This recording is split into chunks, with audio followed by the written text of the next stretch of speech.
नमस्कार, मैं तृप्ति स्वागत करती हूँ आप सभी का हमारे कार्यक्रम ग्रह नक्षत्र और आप में, जिसके माध्यम से हम लेकर आते हैं आपकी सभी समस्याओं के समाधान।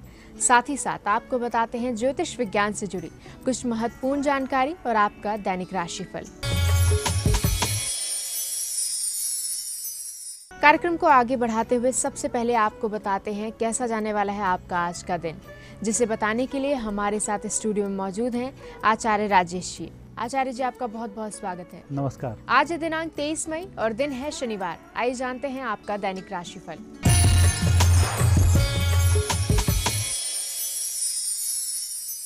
मित्रों, आप देख रहे हैं दैनिक राशिफल। आइए इस राशिफल का शुभारंभ करते हैं प्रातः काल के पंचांग से। ज्येष्ठ मास शुक्ल पक्ष पंचमी तिथि शनिवार का आज दिन है। शुभ समय प्रातः 6 बजे से 7:30 तक, राहु काल प्रातः 9 बजे से 10:30 तक। आज चंद्रमा रहेंगे कर्क राशि में। मित्रों, अब हम देखेंगे कर्क राशि की चंद्रमा से आपका दैनिक राशिफल। पहली राशि है मेष। मेष राशि वाले व्यक्तियों का आज थोड़ा सा सावधान रहकर कार्य करना चाहिए।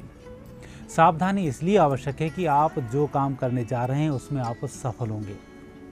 उस सफलता को और कई गुना बढ़ाने के लिए आप सावधान रहकर कार्य करते रहें, आपको लाभ और अच्छे प्राप्त होंगे। वृषभ राशि। वृषभ राशि वाले व्यक्तियों को जो भी कुछ करना है दोपहर तक उस कार्य का शुभारंभ कर देना चाहिए। आपको सफलताएं भी मिलेंगी, सहयोग की भी प्राप्ति होगी और कम खर्च में आपका अच्छा काम बन जाएगा। लेकिन दोपहर के बाद समय अनुकूल नहीं है। मिथुन राशि। मिथुन राशि वाले व्यक्तियों का समय अच्छा रहेगा। आर्थिक दृष्टि से देखा जाए तो कुछ न कुछ लाभ के संकेत भी हैं। जहां आप परेशान हो रहे थे वह परेशानी भी आज समाप्त होगी, रुके धन की भी प्राप्ति होगी। कर्क राशि में आज गुरु और चंद्रमा का शुभ प्रभाव है। कुछ परेशानियां चल रही हैं तो चिंतन के माध्यम से उसका हल ढूंढने का प्रयास करें। आपका चिंतन सार्थक होने जा रहा है। लेकिन आज किसी व्यक्ति को बिना मांगे आश्वासन भी ना दें और ना ही बिना मांगे किसी व्यक्ति को कोई सलाह दें। आज आपको अपने काम से काम रखना चाहिए, तभी आप सफल होंगे। सिंह राशि। सिंह राशि वाले व्यक्तियों को बेहतर परिणामों के लिए आज के दिन का और इंतजार करना होगा। आज तो कार्य की गति को मेंटेन रखें, कोई परेशानी ना आए। धन आज आपका अधिक कष्ट या अधिक खर्च ना हो, दिन कष्ट में ना रहे, उसके लिए थोड़ा सा प्रयास करते रहें। धार्मिक पुस्तकों का अध्ययन जरूर करें। कन्या राशि। कन्या राशि वाले व्यक्तियों के सोचने समझने की क्षमताओं में वृद्धि होगी। वैसे तो धन की दृष्टि से दिन बहुत अच्छा है। कार्य क्षेत्र में भी आपके कार्य की प्रशंसा होगी, लेकिन फिर भी थोड़ा सा सजग रहते हैं तो परिणाम और अच्छे प्राप्त होंगे। तुला राशि। तुला राशि वाले व्यक्तियों का दिन बहुत अच्छा है। विशेषकर बेरोजगारों को शुभ सूचनाओं की प्राप्ति भी होगी। यदि कहीं आज आप प्रयास कर रहे हैं नौकरी के लिए तो यह प्रयास आपका आने वाले 15 दिन के अंदर सफल हो जाएगा। वृश्चिक राशि। वृश्चिक राशि वाले व्यक्तियों का दिन वैसे तो अच्छा चल रहा है, भाग्यवर्धक दिन है, परिस्थितियों को बेहतर करने का दिन है। इसके बावजूद भी आज कहीं ना कहीं कोई कमजोरी आपको दबा कर रखेगी और आप उससे उभर नहीं पाएंगे। अच्छा यही हो कि दृढ़ निश्चय करें और जो काम हाथ में है उसे पूरा कर डालें। धनु राशि वाले व्यक्तियों के लिए आज दिन पारिवारिक दृष्टि से अच्छा दिन है। घर परिवार में खुशी का माहौल बना रहेगा। आपके गिले शिकवे भी परिजनों से चल रहे होंगे तो वह भी दूर हो जाएंगे। वो घर के अलावा बाहर का यदि कोई कार्य कर रहे हैं तो उसमें मित्रों की मदद से वह कार्य संपन्न होगा। मकर राशि। मकर राशि वाले व्यक्तियों का समय अच्छा चल रहा है। धन की दृष्टि से बहुत अच्छा समय, परिवार की शांति के लिए बहुत अच्छा समय है। लेकिन व्यक्तिगत स्वार्थों को सिद्ध करने में आज आप सावधान रहें। कुंभ राशि। कुंभ राशि व्यक्तियों का समय बहुत अच्छा रहेगा। परिस्थिति बेहतर उम्मीद दिखता आज की सबसे अच्छी राशि रहेगी कुंभ। कहीं कोई परेशानी नहीं है। मीन राशि। मीन राशि व्यक्तियों का वैसे दिन अच्छा चल रहा है, परंतु आज केसर का तिलक लगाकर घर से बाहर निकलें और केसर आपके लिए फलित होगी। उसके माध्यम से आपके रुके कार्य संपन्न हो जाएंगे। दैनिक राशिफल के बाद अब समय है गुरु मंत्र जानने का। आइए जानते हैं क्या खास है आज गुरु मंत्र में। मित्रों, आपने कई परिस्थिति ऐसी देखी होगी जहां पिता पुत्र में अनबन बनी रहती है। कहीं पिता का स्वास्थ्य ठीक नहीं है तो कहीं पुत्र का स्वास्थ्य ठीक नहीं है और कहीं दोनों एक साथ बैठते हैं तो विवाद के साथ स्थिति बिगड़ जाती है। ऐसी स्थिति को दूर करने के लिए आज के दिन पीपल की वृक्ष के नीचे जाया जाता है। पीपल के वृक्ष पर एक लोटा जल चढ़ाएं, उसकी परिक्रमा करें। देव क्षमापन स्तोत्र का पिता पुत्र मिलकर पाठ करना शुरू कर दें। शीघ्र ही दोनों की अनुमनस समाप्त होकर उत्तम योग बनेंगे। परिवार में सुख शांति रहेगी। संतान को पिता का, पिता को पुत्र का उत्तम सुख प्राप्त हो जाएगा।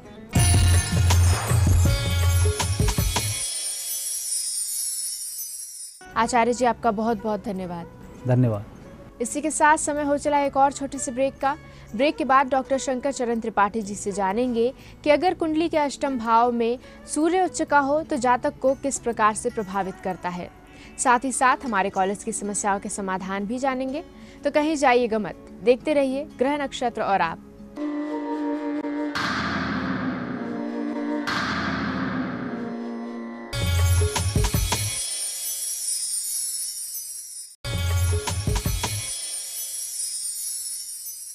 ब्रेक के बाद एक बार फिर से आप सभी का स्वागत है हमारे कार्यक्रम ग्रह नक्षत्र और आप में। और इस समय हमारे साथ स्टूडियो में मौजूद हैं प्रख्यात नक्षत्र गतान्वेषी डॉक्टर शंकर चरण त्रिपाठी जी। त्रिपाठी जी, आपका बहुत बहुत स्वागत है।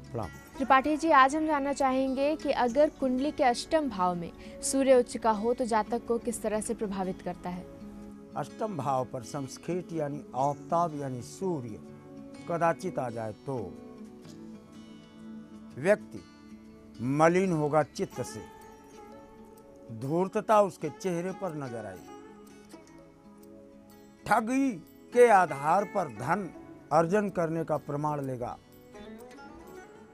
विदेशे भ्रमेणा नुसक्ता नुकामी भवे चंचला चित्त भीमान पुरुष। और विदेश देश दर बदर खाना बदोश इधर से उधर जीविका के लिए भटकता रहता है।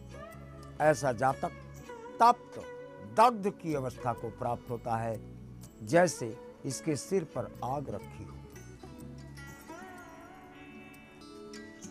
अष्टम भाव पाताल लोक का भी है। पाताल लोक जलयुक्त है। निश्चित तौर पर जल पर जब सूर्य की किरणें पड़ेंगी तो पर्जन्य अन्न संभवः तोषादितु तोयदः, पानी को सोख लेने की ताकत सूर्य की किरणों को प्राप्त है।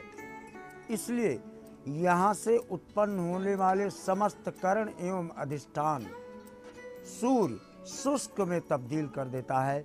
तभी तो बुद्धि और मन निश्चला प्रमत्त अनिश्चयात्मक बुद्धि को चंचला चित्त की वृत्ति में आरोपित कर मनुष्य के मन को प्रचंड गति से दर बदर खाना बदोश बनाकर जीविकोपार्जन के निमित्त भटकावे, तो ऐसा प्रमाणों से देखा जाता है। लेकिन अष्टम भाव पर सूर्य कदाचित मेष कहा जाए तो जातक को विरासत से जमीन प्राप्त होती है, जमीन के अंदर से धन प्राप्त होता है, या तो फिर वो शून्य या घूर की पड़ी हुई जमीन सोने में तब्दील हो जाती है और उसका मूल्य बढ़ जाता है और वो भी गड़े हुए धन के बराबर की प्राप्ति कहा गया है। ऐसा विद्वानों ने और ऋषियों ने अष्टम भावस्थ सूर्य के प्रमाण को निरूपित किया है। इस महत्वपूर्ण जानकारी के बाद अब समय है हमारे कॉलर से जुड़ने का। आइए जानते हैं हमारे आज के दिन के पहले कॉलर कौन है। मेरा नाम अजय कुमार है। मैं मुंगेर बिहार से बोल रहा हूँ। मैं अपने पुत्र के संबंध में जानना चाहता हूँ। का जन्म तारीख 9 नवंबर 86 है। उसका जन्म समय 10:10 दिन का है। मैं उसका जन्म जो है कटिहार बिहार का है। मेरे पुत्र का विवाह कब तक होगा और उसका वैवाहिक जीवन कैसा रहेगा। धनु मकर धनिष्ठा चतुर्थ से दशम काल सर्प योग आपके पुत्र को कुंडली देख लें आप। सारे ग्रह ऊपर की तरफ है, नीचे है नहीं, यानी मूलाधार चक्र के नीचे कहीं भी किसी ग्रह के विन्यास न होने के कारण 28 का ही क्रमांक जोड़ा जाएगा। और इनका है नवंबर, यानी नवंबर 2014 के उपरांत 9 माह और जोड़ दें तो सितंबर माह 2015 का आता है, यानी सितंबर 2015 तक विवाह तय हो जाता है। कुछ लोग तय हो जाता है, देखा रेखी हो जाती है, फिर विवाह कैंसिल होता है, तो उसको कहते हैं उस तारीख को आपने बताया, उस तारीख को हमारा कार्यक्रम तो हुआ लेकिन विवाह संपन्न नहीं हुआ। रिजेक्शन और स्वयं की इच्छा, दैट इज़ माई विल, जब आ जाती है तो ऐसे में योग वियोग में भी तब्दील हो जाती है। जुड़ते हैं हमारे अगले कॉलर से, सुनते हैं इनकी समस्या। नमस्कार गुरु जी, मेरा नाम सरला पांडे, मैं जयपुर से बोल रही हूँ। मैं अपने पुत्र के बारे में पूछना चाहती हूँ। 22/2/85 4:02 शाम का उनका ट्रांसफर कब तक जयपुर हो जाएगा? उनका वैवाहिक जीवन कब कब तक चलेगा, कैसा रहेगा? सुप्त अवस्था को प्राप्त है वैवाहिक जीवन, पहले जो बताया गया है, चैकाति रेखा 10 नेत्रहीनम, वो उपाय बृहस्पतिवार का दिन में साल में एक बार करें, तभी वैवाहिक जीवन में शांति की स्थापना होगी। अन्यथा 36 का आंकड़ा बना रहता है बृहस्पति के अंधत्व के कारण। सुनते हैं हमारे अगले कॉलर की समस्या के बारे में। नमस्कार गुरुजी, बड़ौदा से मैं मयंक बोल रहा हूँ। प्रश्न मेरी बड़ी बेटी ज्योति के बारे में है। उसकी जन्म तारीख 31 अगस्त 82 7:44 PM कोलकाता है। उसकी शादी के बारे में हम बड़े चिंतित हैं। कृपया बताएं उसकी शादी कब, कहाँ और कैसे लड़के से होगी। धन्यवाद गुरुजी, धन्यवाद।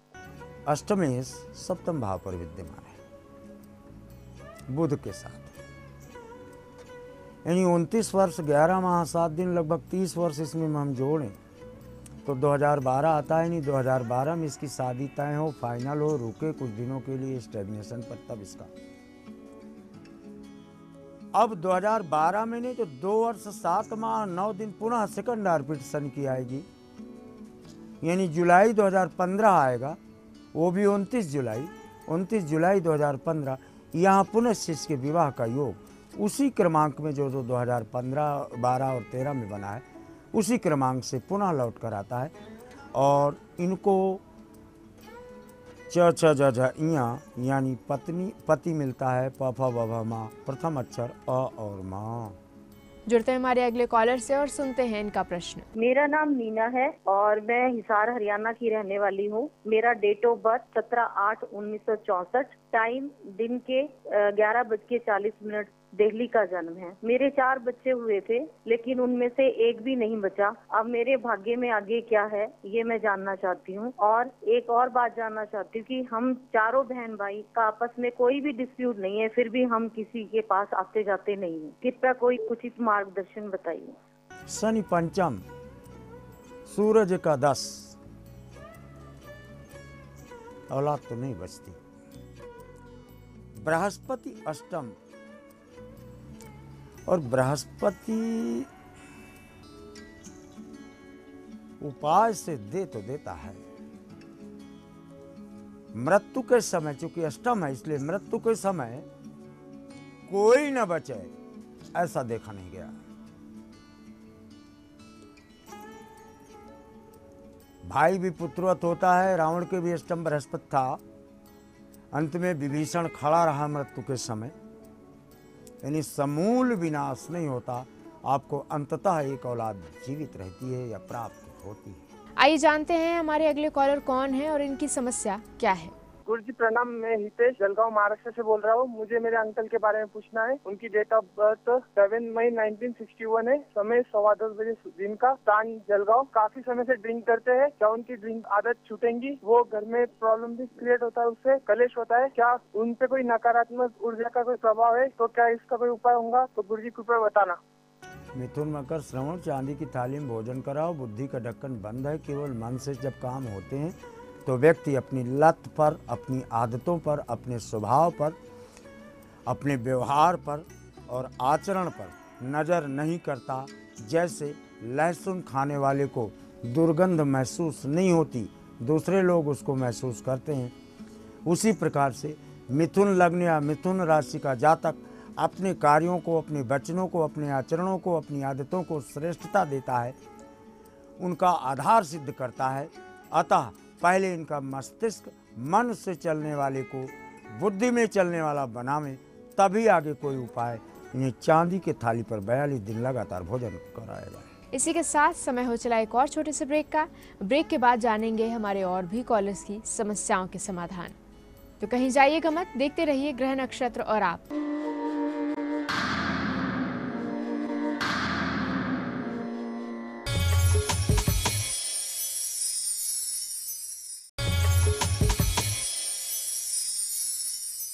ब्रेक के बाद एक बार फिर से आप सभी का स्वागत है हमारे कार्यक्रम ग्रह नक्षत्र और आप में। और अब समय है हमारे और भी कॉलर से जुड़ने का। आइए जानते हैं हमारे अगले कॉलर कौन है। मैं अंकित कुमार लखनऊ उत्तर प्रदेश से बोल रहा हूँ। मेरी जन्म तारीख 23 जुलाई 1983, समय 11:30 रात्रि का है। जन्म स्थान लखनऊ है। गुरुजी, मेरा वैवाहिक जीवन बहुत अच्छा नहीं, मुझे गुस्सा बहुत आता है एवं मैं अपनी नौकरी से भी बहुत असंतुष्ट रहता हूँ। कृपा करके मेरे वैवाहिक जीवन के सुखमय बनाने का कोई उचित उपाय बताएं। धन्यवाद। गुरुजी प्रणाम। बहुत श्रेष्ठ उपाय है। इसमें बृहस्पति की मदद ली जाए तो कार्य सिद्ध की स्थिति बनती है। और बृहस्पति का उपाय आप तभी ले सकते हैं जब लोहा के ऊपर लगाएंगे अगर पर तो ठीक पड़ेगा नहीं। यानी राहु और मंगल, हाथी महावत,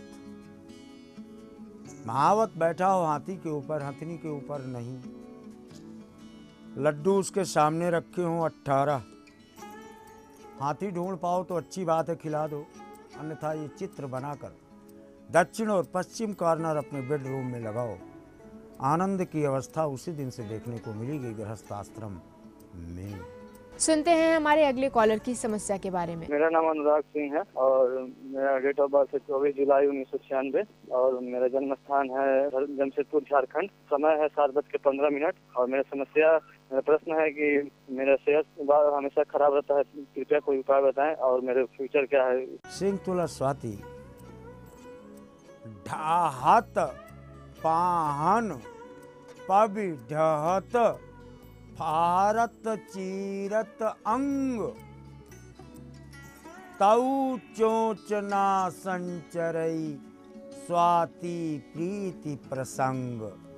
ऊपर से बादल पत्थर ओले बरसाता है, तब भी स्वाति नक्षत्र का ये पानी पीने के लिए पपीहा चोंच ऊपर किए कह रहता है और अपने पंखों को चितड़े में तब्दील करा देता है, तब भी चोंच ऊपर रहती है।